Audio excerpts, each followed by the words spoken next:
bonsoir à tous. Donc Salut. Sonia, je suis ravi de participer à cette rencontre avec toi. C'est la deuxième fois pour moi et à chaque fois, il y a ce petit bout de première fois. Tu sais, c'est un peu comme un auteur qui publie un roman, surtout, enfin, personnellement, je suis relativement timide et en même temps, je suis passionné par les livres, donc ça se voit pas. Et donc voilà, il y a un petit peu ce… Par contre, je t'entends pas si tu parles, Sonia. Non, j'ai pas Ah, parlé. parfait, d'accord, j'ai vu bouger, c'est pour ça. Donc voilà, je disais, il y a ce petit goût de première fois, il y a un mélange d'excitation, de joie et en même temps la crainte de ne pas réussir à faire le job et à pas te mettre en valeur. Donc, mais en même temps, voilà, c'est lire un livre, ça apporte beaucoup de choses, je trouve, dans une vie. Et du coup, c'est aussi pour vous que je fais cet effort-là parce que je me dis que tout ce que vous nous offrez, moi, je veux le partager et je veux qu'il y ait d'autres gens qui se disent ah bah oui, tel livre, ça m'a apporté quelque chose de fou, c'était de la joie ou alors ça m'a accompagné dans un moment de tristesse. Et voilà, donc c'est pour ça que je fais ça ce soir avec toi. Et étant donné que tes romans sont plutôt joyeux, je pense que Ben, c'est ça super axe sympa. plein de bonnes choses Super pour tout le monde. gentil. Merci beaucoup. Merci. Et puis, je sais que Et tu vas faire de ton mieux, de toute façon. c'est ça. Et donc, bah, tu es une petite gourmande. Parce que qu'est-ce qu'on voit, c'est que toi, le 28 mai, tu publies deux livres d'un coup.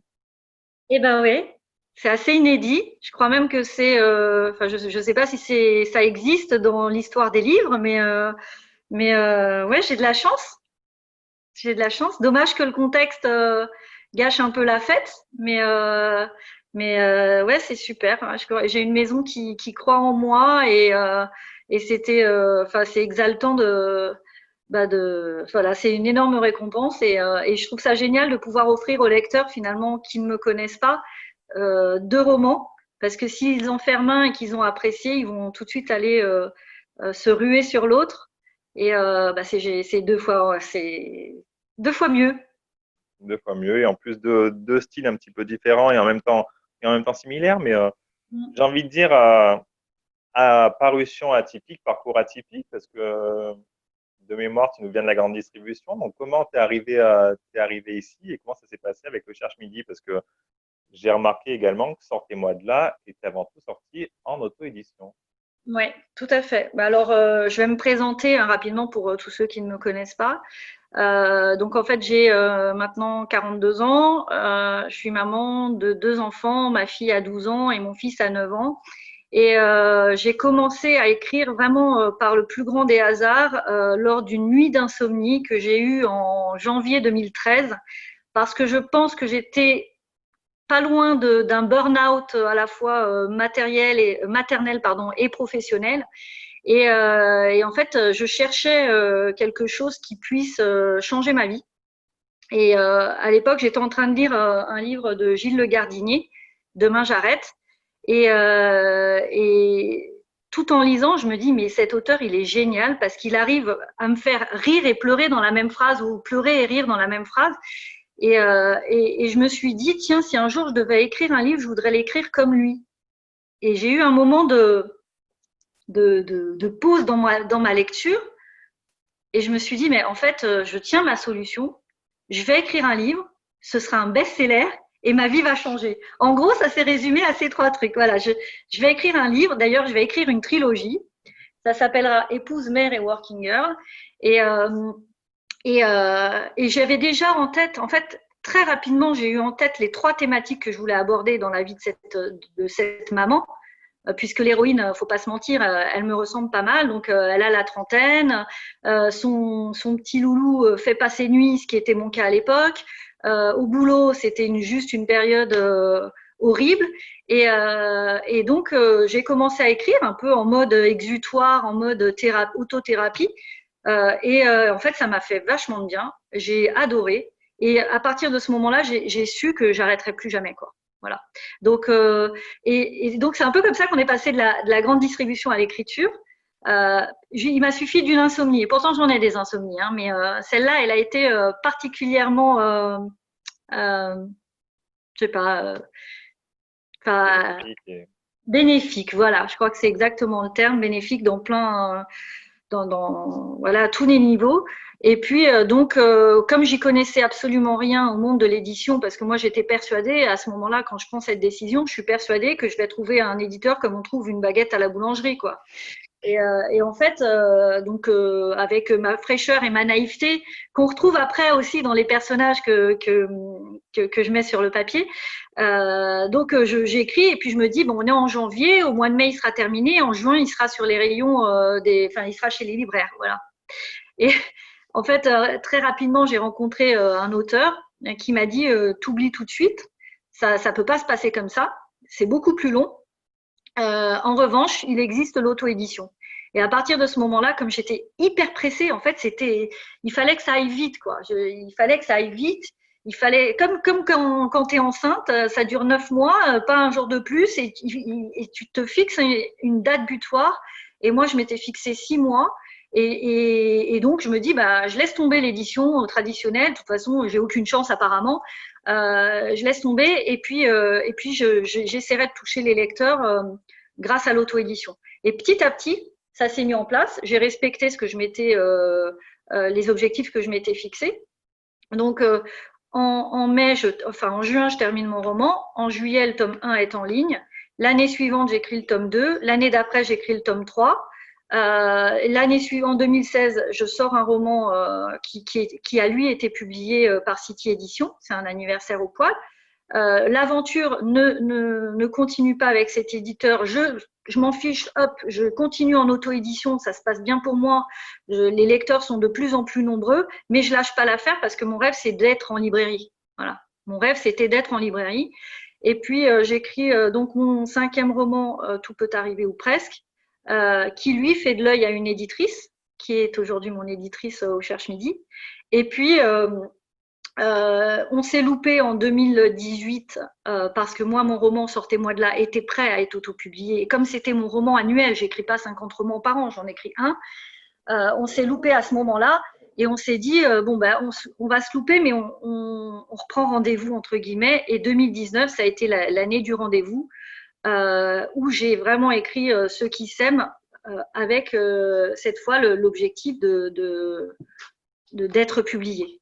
Voilà, d'être publié. Et puis en fait, comme Noël, pour ne pas la citer, avait eu un coup de cœur pour toutes mes histoires qu'elle avait lues, voilà, c'est le début d'une très grande aventure. Parce qu'il y aura probablement à l'avenir un inédit, puis un roman voilà, auto-publié qui aura une nouvelle genèse, qui sera entièrement retravaillé, puisque le gros avantage d'avoir une belle maison comme le Cherche Midi, c'est que le travail éditorial, il n'est pas fait au hasard. Voilà. Et c'est vraiment ce que je voulais en étant publié chez un éditeur. C'est vraiment ce que je recherchais. Je ne me suis pas éloignée de ta question. C'est parfait. Ça te remplit. Les petites étoiles en plus, donc c'est parfait. Super. Du coup, il y a une petite question que ça m'emmène à te poser. On oublie un peu souvent cette question quand on parle à des grands auteurs, à des pontes de la littérature.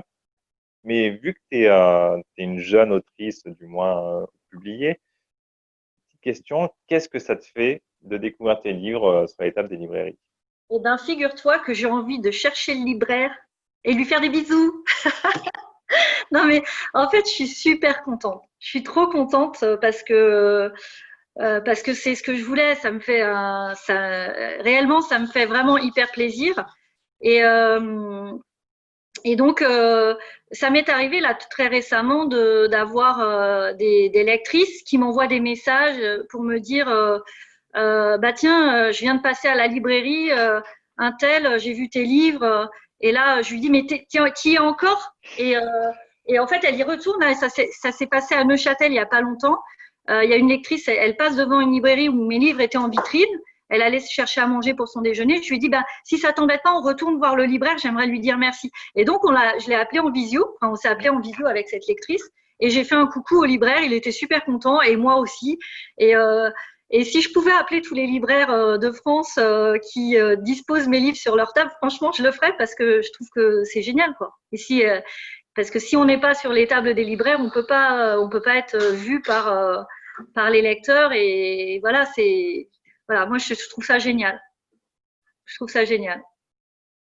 Et puis d'autant plus que tu sais le travail que c'est de faire de la pub pour un livre, parce que tu es passé par l'auto-édition, donc tu sais que c'est un travail de longue haleine. Ben ça s'arrête jamais en plus, hein. Honnêtement, je crois pas que je puisse perdre un jour mes bonnes habitudes, parce que j'allais dire mauvaises, mais non, ce sont des bonnes habitudes. C'est que la promotion, en fait, aujourd'hui, enfin, jusque-là, j'étais auteur, mais j'étais aussi, enfin, il y a toutes les casquettes, hein, les couvertures, tout ça. Et, euh, et c'est difficile finalement de déléguer. Là, c'est difficile et donc je peux pas m'empêcher. Voilà, si je passe devant une librairie, je suis obligée de rentrer. Si voilà, si je vois des photos sur Instagram, je vais aller remercier. Enfin, voilà, c'est. C'est une belle aventure. Mm. Bon, du coup, on va parler un peu de tes romans maintenant. Donc, sortez-moi de là.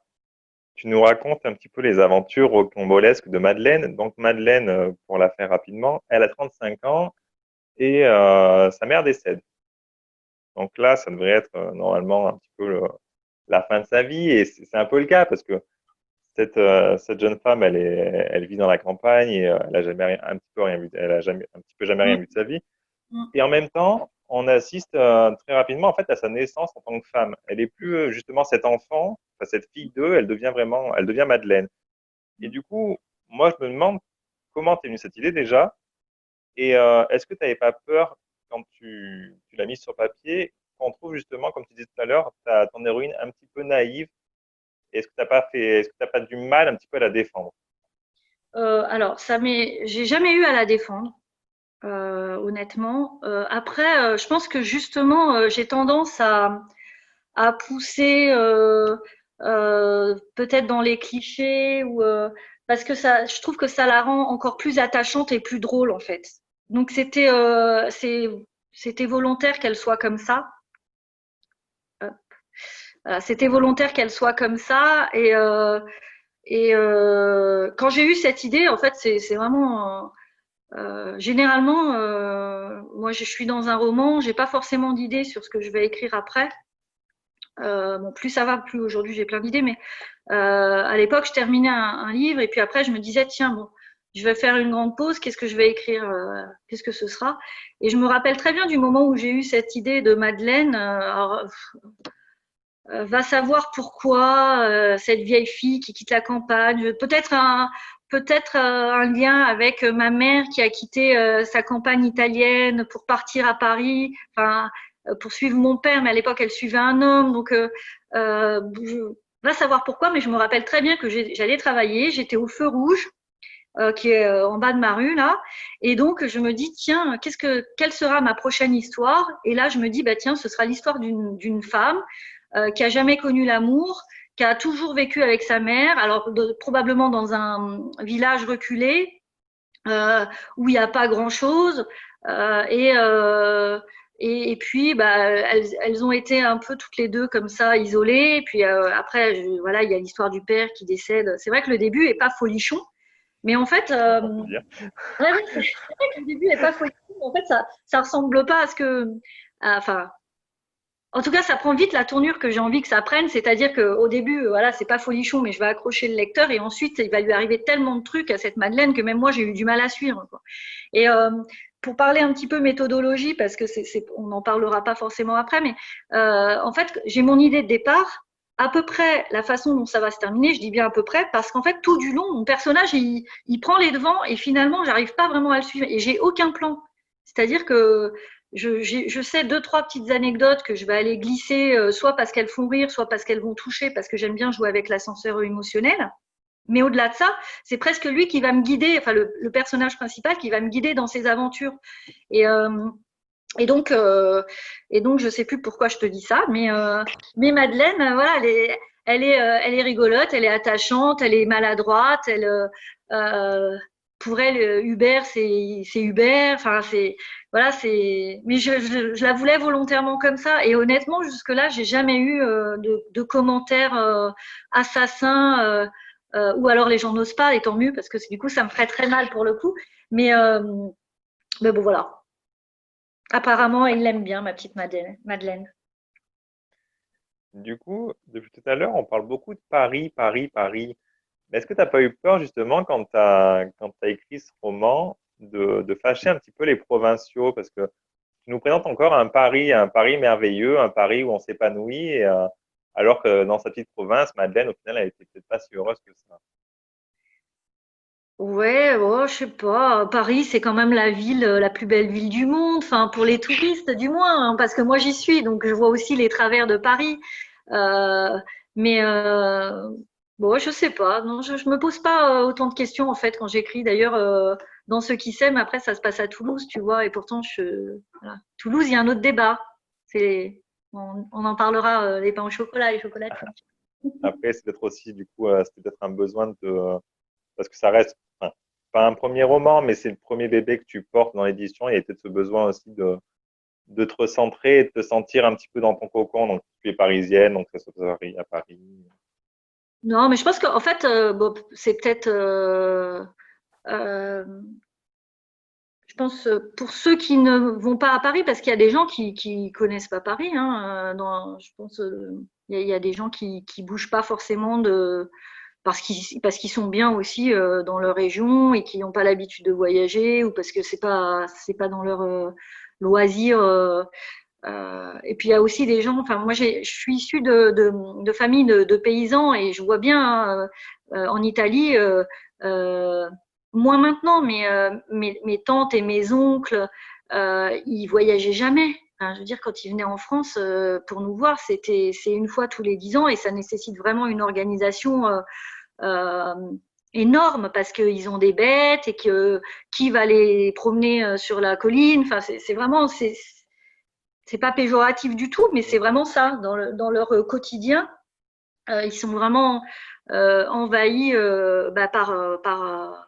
ils ont des contraintes qu'on n'a pas quand on habite la ville et quand on a des métiers plus modernes que les leurs. Donc peut-être que tout ça, je pense que finalement mon patrimoine, mes origines ressortent un peu dans cette vie reculée de Madeleine, dans sa campagne. Enfin, je vois plutôt ça comme ça. Après, je pense pas que ça fâche les provinciaux. Quand on va à Paris, voilà, c'est quand même une belle ville pour me répéter par rapport à ce que je te disais un peu plus tôt. Et je dis pas ça parce que je suis provincial. Hein. Pas parce que je suis en province, c'est juste, voilà, c'était pour histoire de titiller un Je petit peu ce comprends. soir. D'accord. Mais de toute façon, en tout cas, enfin, tes personnages, qu'ils soient parisiens ou qui habitent en province, clairement, ils sont hauts en couleur et ils sont drôles. Et Ah ben ça, j'en doute c'est pas. un petit plaisir. Et du coup, enfin, le message de ce livre, c'est de dire à ceux qu'on aime qu'on les aime tant qu'il est encore temps. Et du coup, je me dis, étant donné que cette Madeleine-là, elle est arrivée juste après le confinement, si elle avait eu un message à faire passer, outre peut-être celui-ci, quel aurait été ce message? Pardon. Euh, bah, en fait, Madeleine, elle a eu une vie de confinement en fait hein, pendant 35 ans. Elle n'a pas fait grand-chose. Hein, c'est bon. Elle est restée cloîtrée chez elle. Elle n'avait pas vraiment de métier. Euh, c'est vrai qu'à part ce message de dire aux gens qu'on les aime parce que sa maman est partie hyper vite et finalement en fait c'est le manque de communication qu'il y a eu entre elles. Donc peut-être que le message c'est au-delà de l'amour qu'on peut se porter et qu'on se dit pas forcément, c'est ben, de se parler tout simplement, de se réunir, de se voir, de, de festoyer, voilà, de vivre tout simplement, de profiter des moments qu'on a avec les gens qu'on aime et à qui on ne dit pas trop, on le dit pas assez souvent. Voilà. Donc en fait, que c'était une belle héroïne de confinement, parce que finalement, Ouais, elle a ressenti tout ce qu'on a ressenti pour un confinement. Donc. exactement.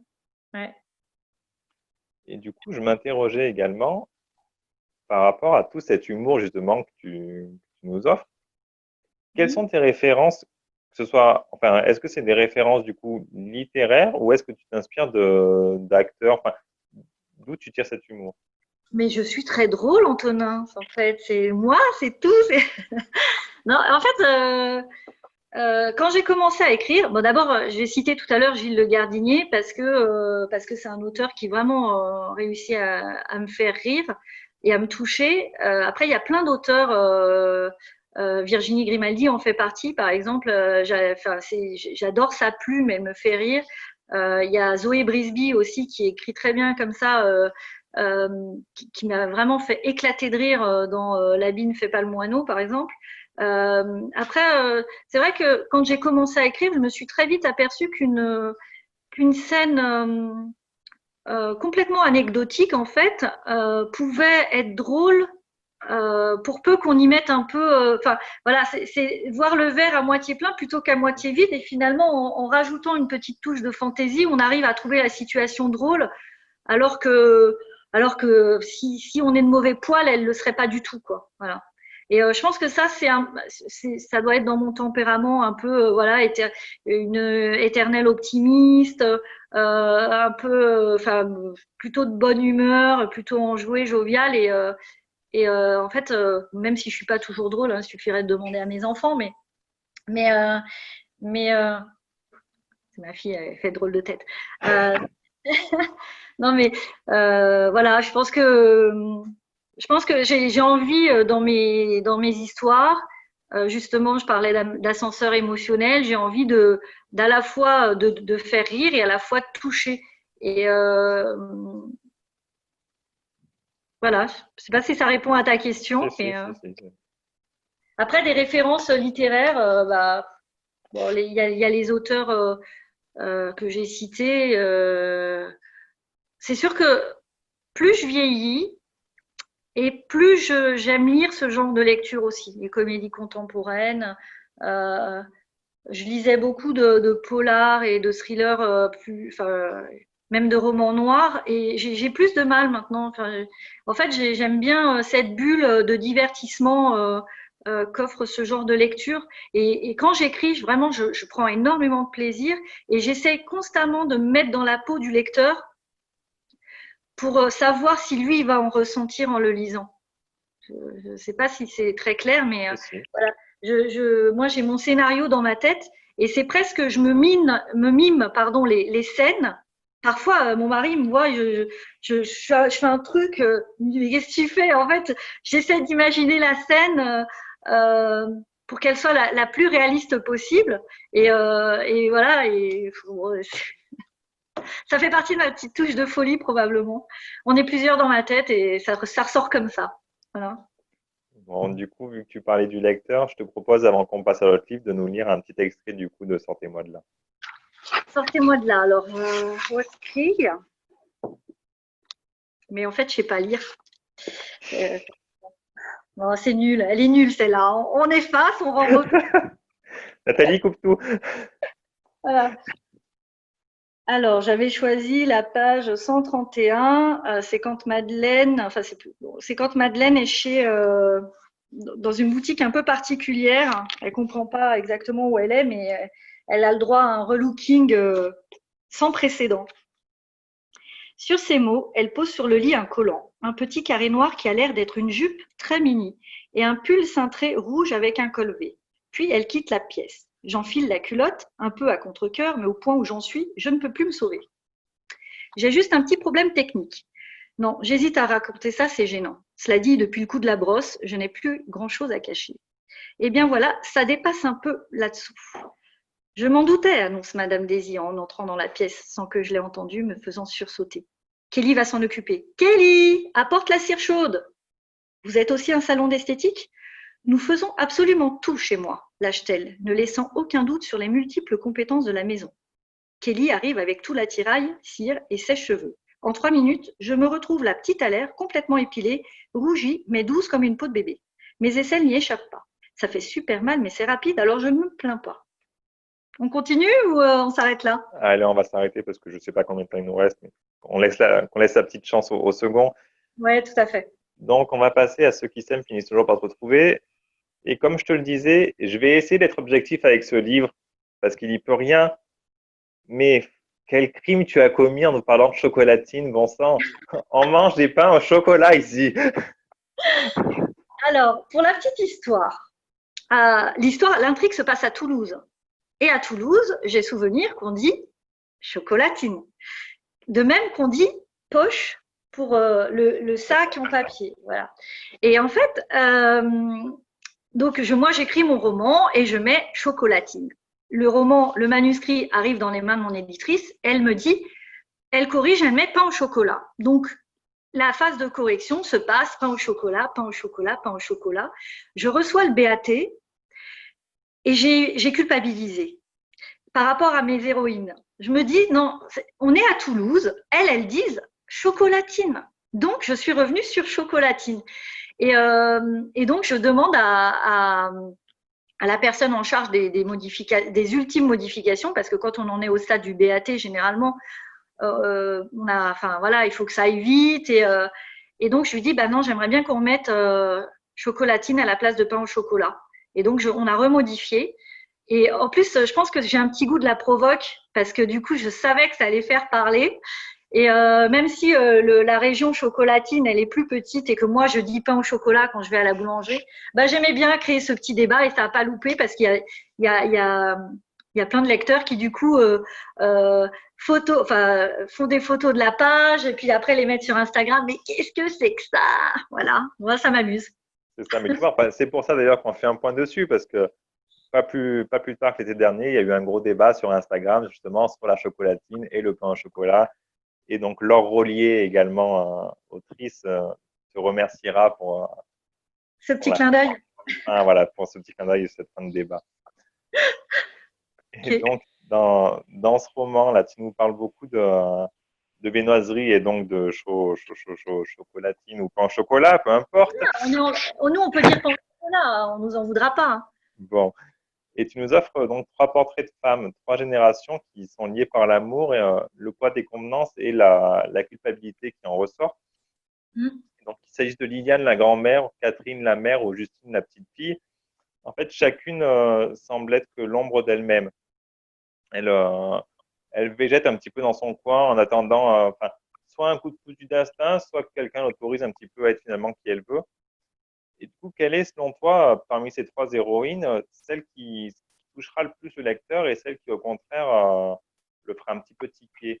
Alors, indubitablement, Liliane est celle qui touche le plus les lecteurs parce que c'est la plus âgée, c'est celle qui a finalement le poids du secret le plus lourd. Et puis voilà, elle est pétillante, elle est rigolote, elle est pleine de sagesse aussi. Et indubitablement, celle qui énerve le lecteur, c'est Catherine. Parce que elle veut pas, elle sait pas. Voilà, moi-même, elle m'a un peu énervée pendant l'écriture, quoi. Mais et puis Justine, elle est entre les deux finalement. Voilà, elle en veut à sa mère, elle adore sa grand-mère. Ouais, il y a cette complicité aussi que Catherine va jalouser parce qu'elle voit bien que sa mère finalement est plus proche de sa petite fille que d'elle-même. Enfin, voilà, il y a tout ce trio un peu infernal, filial. Mais en fait, elles s'aiment toutes les trois, mais sauf que elles savent pas forcément se le dire. Bon, en tout cas, tu vois, tu as bien répondu parce que c'est exactement l'impression que j'ai eue en lisant. Voilà, c'est Liliane qui est plus chante. Voilà, après, est-ce que c'est dû à l'âge ou tout simplement, enfin, il y a forcément de l'âge, mais c'est parce que forcément, elle a vécu un peu plus de choses et elle a connu des périodes un petit peu moins joyeuses. Et du coup, la famille a clairement une place très importante à tes yeux. Mais qu'est-ce que tu cherchais le plus à défendre en fait avec ce livre? Est-ce que c'est du coup le poids de l'héritage familial, la condition de la femme, parce que dans ton roman, enfin, elle semble clairement destinée à rendre uniquement son mari heureux, même si toi tu te bats justement pour le contraire. Ou est-ce que c'est la quête du bonheur et cette histoire enfin, cette notion d'espoir un petit peu, au final, qui est toujours un petit peu présent quelque part? Alors, en fait, je crois qu'il y a plusieurs messages que j'ai voulu véhiculer. Euh, je pense que la communication entre les gens, l'écoute, c'en est un. Parce que moi, par exemple, je sais que j'étais gamine, mais j'ai pas assez écouté mes grands-parents et mes grands-mères. Enfin, et pourtant, elles ont vécu plein de choses. C'est des générations qui ont vécu les deux guerres. Enfin, ils avaient des tas de choses à raconter. Et en fait, la jeunesse fait que En fait, c'est les grands-parents, ouais, ok. Bon, ça nous, enfin, je sais pas, j'ai ce sentiment-là, enfin, j'ai ce regret-là, moi, de ne pas avoir vraiment discuté, enfin, de choses profondes avec eux. Je me rappelle une conversation que j'avais eue avec ma grand-mère sur le tard. Et déjà à l'époque, elle commençait un peu à perdre un peu la tête. Donc, et puis la discussion était pour autant, comment dire, euh, sensée et pleine de bon sens. Et voilà, je regrette un peu de ça, de ne pas avoir discuté plus que ça avec cette génération. Plus je les voyais pas souvent parce que nous, on était en France, ils étaient en Italie. Donc, c'était 1 ou 2 mois par an à l'époque des grandes vacances scolaires. Mais bon, voilà. Donc ça, c'est un petit regret. Et donc, forcément, moi, j'ai eu des relations avec ma mère qui étaient plus conflictuelles quand j'étais jeune qu'aujourd'hui. Aujourd'hui, enfin voilà, j'avais vraiment envie d'explorer ces relations justement entre mère-fille, fille, enfin voilà, ces relations entre les différentes générations. Donc voilà, il y a l'écoute, il y a la communication. Et puis après, il y a ce message qui flotte tout le long, enfin pas tout le long, mais auquel moi je crois beaucoup, c'est que les gens qui s'aiment ici-bas se retrouvent quelque part après, quoi. Voilà. Et ça, comme une sorte aussi de deuxième chance pour les gens qui se seraient loupés ici-bas, de pouvoir reconstruire et d'être ceux qui veulent là-haut ou là-bas ou enfin ailleurs, quoi. Voilà. Et du coup, voilà, les gens le découvriront, mais voilà, c'est pour ça que tu fais enfin, pas un aparté, mais voilà, qu'il y a un médium qui apparaît quelques pages dans ton roman, justement, pour laisser cette En possibilité de fait, se rencontrer. l'histoire du médium, c'est vraiment je crois qu'avant même de construire mon histoire, c'était vraiment le point clé de mon roman.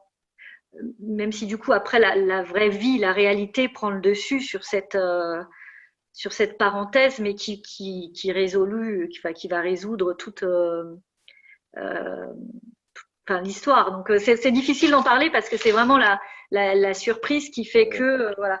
Mais mais bon, en tout cas, je me suis aussi documentée pour pouvoir écrire ce passage-là. J'ai moi-même rencontré une médium justement pour que ce soit encore plus crédible et pour que les faits soient relatés de façon crédible. Hein.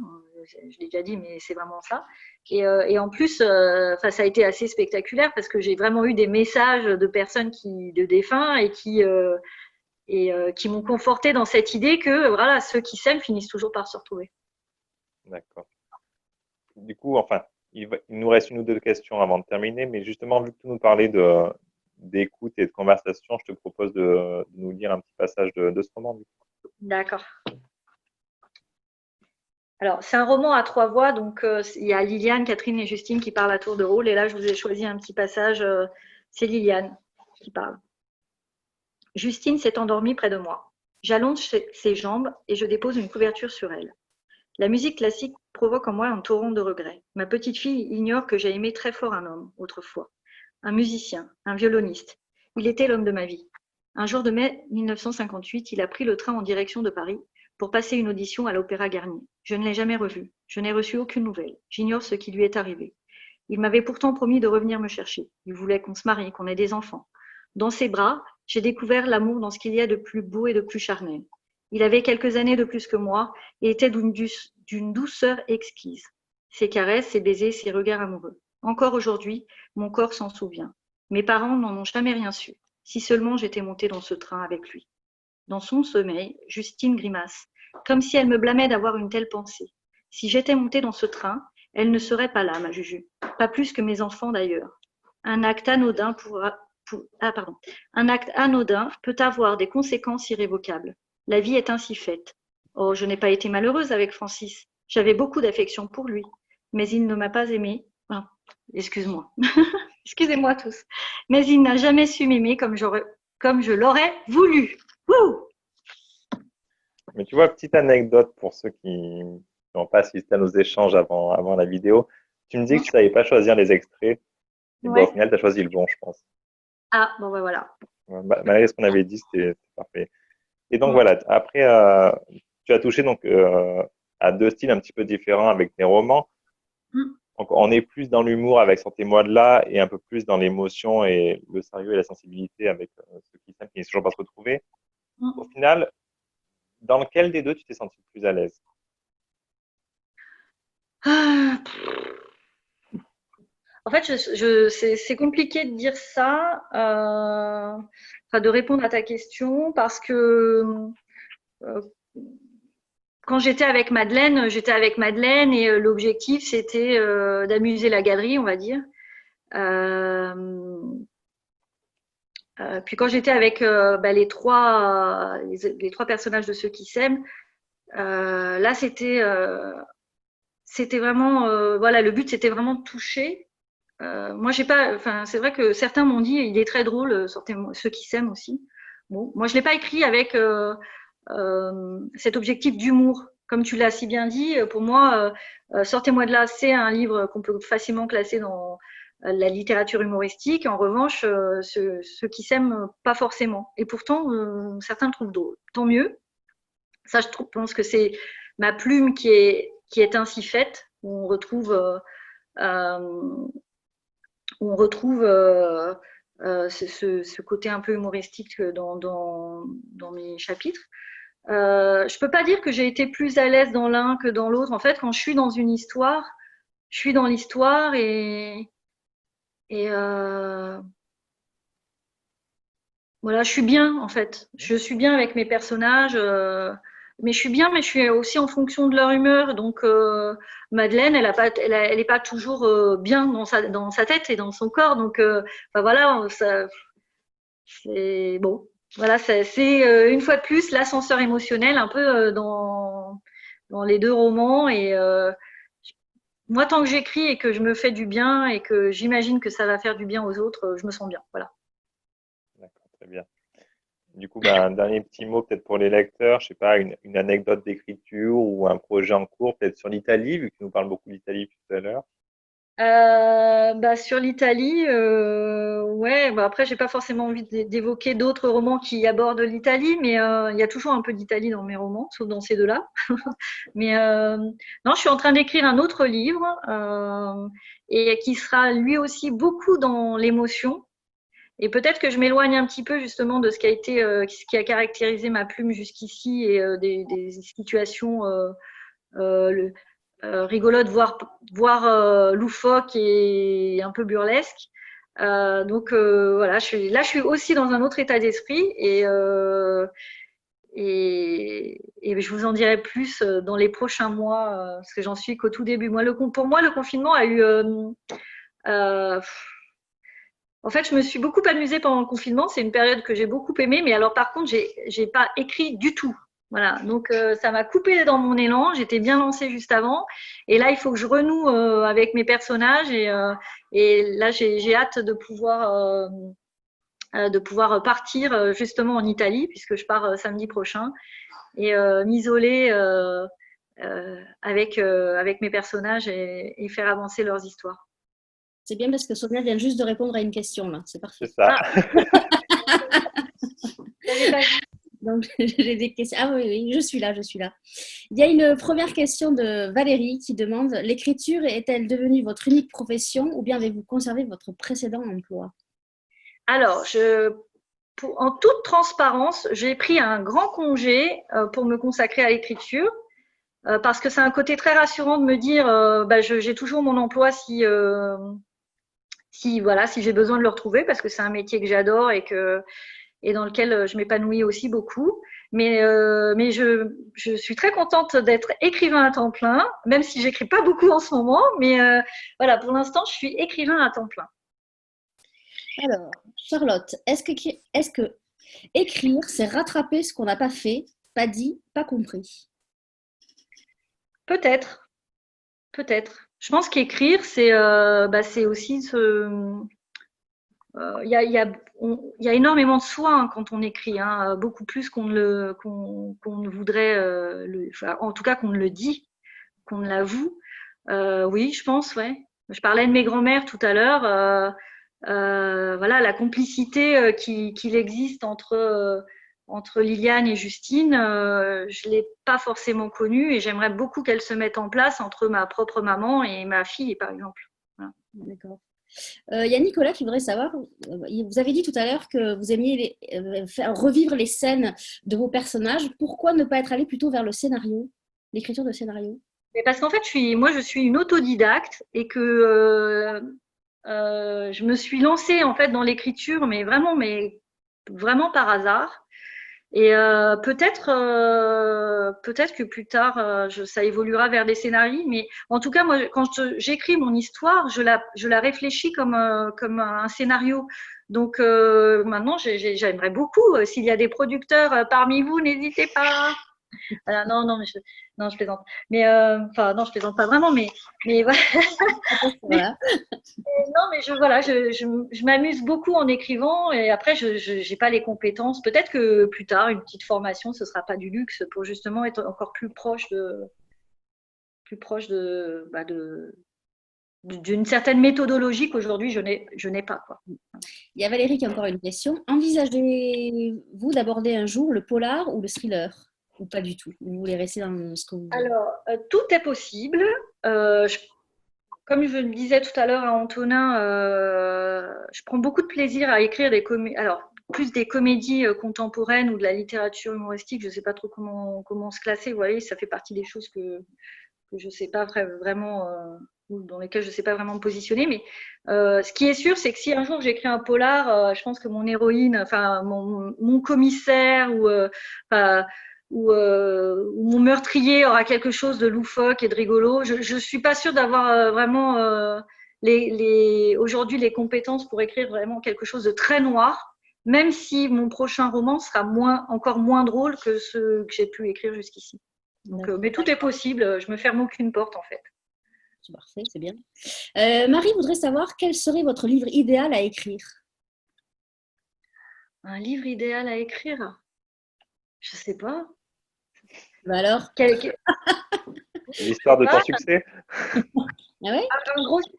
Non, non, je veux pas voler les livres des autres. Non, non, moi je veux écrire mes propres histoires. Je voudrais évidemment qu'elles aient beaucoup de succès comme les plus grands.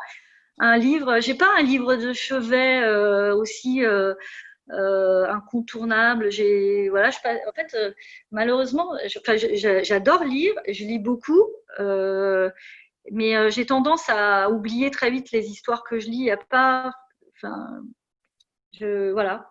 La Je colle suis d'histoire. désolée, Marie, si ça ne répond pas à ta question, mais tant que j'arrive à écrire des livres, déjà, ce sera déjà super. Donc, c'était la dernière question. Avant de passer à notre conseil lecture, moi, je voudrais juste ouvrir une parenthèse. Il n'y a aucun débat possible. C'est chocolatine, point. Ah, Voilà, tu vois. arrête, je pars. Je suis à côté de Toulouse, donc voilà. Je referme très vite la parenthèse.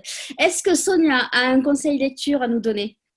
Alors, j'en ai parlé tout à l'heure.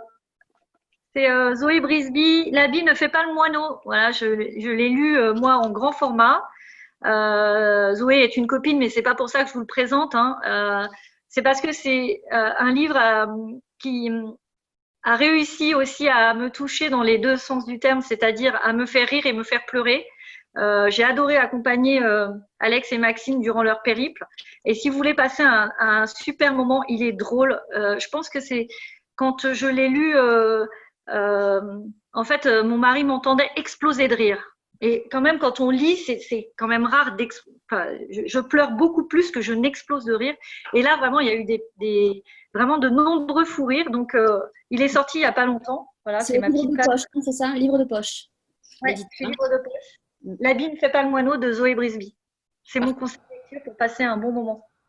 Merci Sonia. Antonin, ton conseil lecture. Moi, je triche un tout petit peu. Je pouvais pas choisir. J'en ai deux. C'est Vas-y. les deux livres que je vends beaucoup en ce moment. Donc, les deux sont livres de poche. Donc, il y a d'abord Une folie passagère de Nicolas Robin, qui est sorti au mois de juin. Oui, au mois de juin. Ouais, Juin, ouais. Donc, c'est l'histoire d'une hôtesse de l'air bien comme il faut, Bérangère, elle a 40 ans, elle se rend compte un petit peu du désastre qui est sa vie. C'est-à-dire que elle n'a pas d'amoureux, tous les mecs qu'elle rencontre, elle les trouve sur les réseaux sociaux et du coup, le lendemain, une fois la soirée passée, il l'abandonne. Et là, elle part pour un vol un petit peu au soleil et manque de peau. En plus de rater son taxi, le vol est changé. Elle part dans un pays froid alors qu'elle a juste son maillot de bain. Elle rencontre des hôtesses de l'air des années 2000, donc très dans l'apparence et le jugement facile. Et donc voilà, c'est une comédie et en même temps, c'est une belle réflexion sur le rôle de la femme aujourd'hui, sur l'importance ou non de l'image. Et voilà, donc c'est une belle réussite pour Nicolas Robin, je trouve. Et le deuxième, c'est donc de Virginie Carton, La blancheur qu'on croyait éternelle. Il est de 2016 et c'est Nicolas Robin justement qui me l'a fait découvrir la semaine dernière. C'est une très belle romance et en même temps pas que. C'est un petit peu pour les adeptes des films de Claude Lelouch. C'est-à-dire qu'on est à Deauville, sur une plage, il y a un homme, une femme.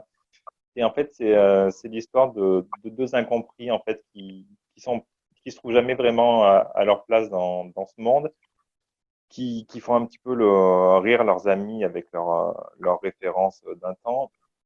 Les deux cherchent l'amour, le beau, le vrai, le grand. Ils habitent dans le même appartement et au final, ils se croisent jamais.